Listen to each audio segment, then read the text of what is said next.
ત્યાં સુધી તો જાણે એમનો દિવસ જ ના ઉગે.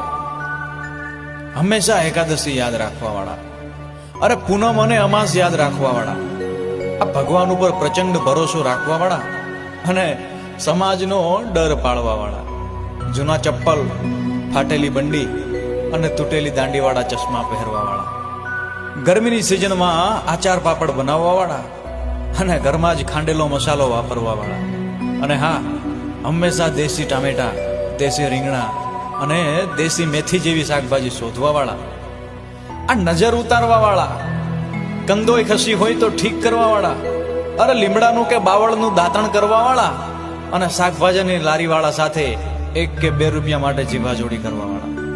શું તમે જાણો છો આ બધા ધીરે ધીરે આપણો સાથ છોડી અને કાયમ માટે જતા રહેવાના છે? શું તમારા ઘરમાં છે કોઈ આવું? જો હા, તો તેઓનું જરૂર ખૂબ જ ધ્યાન રાખજો, નહીતર એક મહત્વપૂર્ણ શીખ તેમની સાથે જ જતી રહે છે. આ છે સંતોષભર્યું જીવન, સાદગીપૂર્વકનું જીવન, પ્રેરણાદાયક જીવન અને ભેળસેળ વિનાનું જીવન. આ ધર્મ, સતમાર્ગ અને જીવનના સપ્તરંગી ખુશહાલીઓ ઉપર ચાલવા વાળું જીવન, બધાની ચિંતા કરવા વાળું જીવન. તમારા પરિવારમાં જે લોકો વડીલ છે તેમનું માન સન્માન રાખજો.